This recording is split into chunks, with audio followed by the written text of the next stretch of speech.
एक समय की बात है। एक गांव में दो फकीर रहते थे। उस गांव में और भी बहुत से मकान थे, पर उन फकीरों का एक छोटा सा सिर्फ झोंपड़ा ही था, जो बांसों से बना हुआ था। वह फकीर परमात्मा की भक्ति करते, उपवास करते और प्रार्थना भी।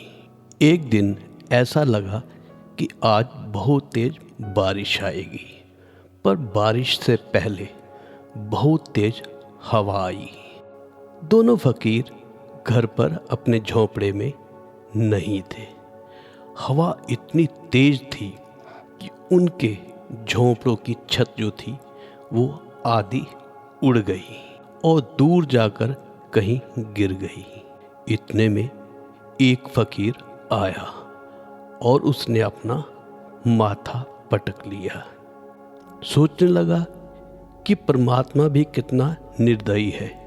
इसीलिए मुझे कई बार शक होता है कि शायद परमात्मा है भी या नहीं, क्योंकि इतने बड़े गांव में इतने और सारे घर हैं, बस हमारा ही एक झोंपड़ा मिला था कि जिसको हवाओं से परमात्मा ने उड़ा दिया और बचा भी नहीं पाया।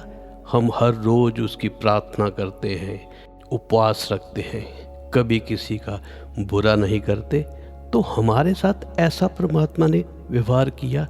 शायद परमात्मा है ही नहीं।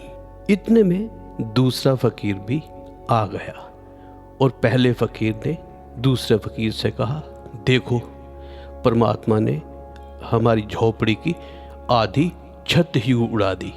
हम इतनी प्रार्थनाएं करते हैं, इतने उपवास रखते हैं, परमात्मा क्या हमारा झोंपड़ा इस हवा से बचा नहीं सकता था? लगता है हम सब व्यर्थ ही करते हैं, परमात्मा शायद है ही नहीं। पर जैसे ही दूसरे फकीर की नज़र अपनी टूटी हुई झोंपड़ी पर पड़ी, वो तो आनंद से नाचने लगा, वो तो खुश हो गया, वो तो गीत गाने लगा।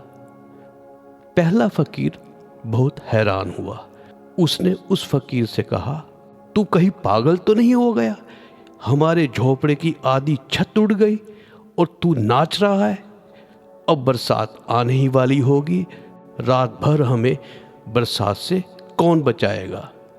हमें शायद रात भर बारिश में भीगना ही पड़ेगा। दूसरे फकीर ने कहा, अरे, तुम्हें परमात्मा पर शक हो रहा है? हवाओं का क्या भरोसा? चाहती तो हमारी पूरी झोपड़ी ही उड़ा के ले जा सकती थी। इतनी तेज हवा में परमात्मा ने हमारी पूरी छत उड़ने नहीं दी। इतनी तेज हवाओं के बावजूद भी हवाएं सिर्फ आधी छत ही उड़ा पाई। परमात्मा ने हमारी झोपड़ी कम से कम बचा ली। दूसरा फकीर बहुत हैरान हुआ उसकी बात सुनकर। रात हो गई।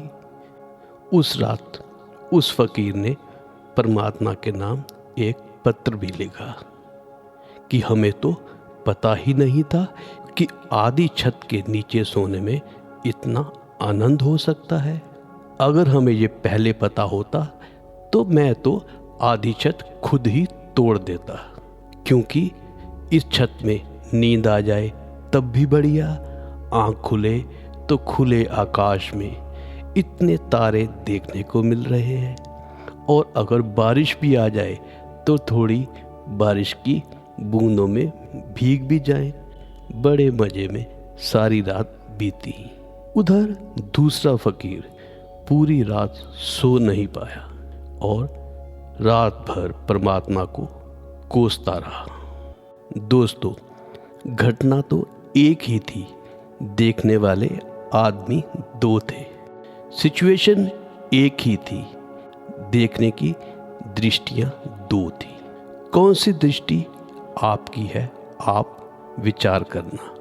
अगर पहले वाले साधु की दृष्टि है तो जीवन भर आप अशांत रहेंगे, और अगर दूसरे वाले साधु की दृष्टि है तो जीवन में बहुत आनंद है। जीवन तो सबका एक जैसा ही होता है, घटनाएं भी एक जैसी ही घटती हैं। पर हमारी दृष्टि कैसी है निर्भर उस पे करता है हमारा सुख या हमारा दुख। अगर पहले वाले साधु की दृष्टि हो तो इस जीवन में नरक के सिवाय और कुछ भी नहीं है, तो फिर आप अपने जीवन को, परमात्मा को दोष नहीं दे सकते। और अगर आपकी दृष्टि दूसरे साधु जैसी है तो पूरा जीवन आनंदमय बीत सकता है। इस जीवन के पत्ते पत्ते में संगीत है, कण कण में परमात्मा है, लेकिन अगर दृष्टि हो तभी दिखाई पड़ता है। छोटे छोटे प्रेम में बहुत प्रार्थना है, छोटे छोटे जीवन में संबंधों में बहुत आनंद है। बस हमारी दृष्टि जो है वो दूसरे साधु के जैसी होनी चाहिए।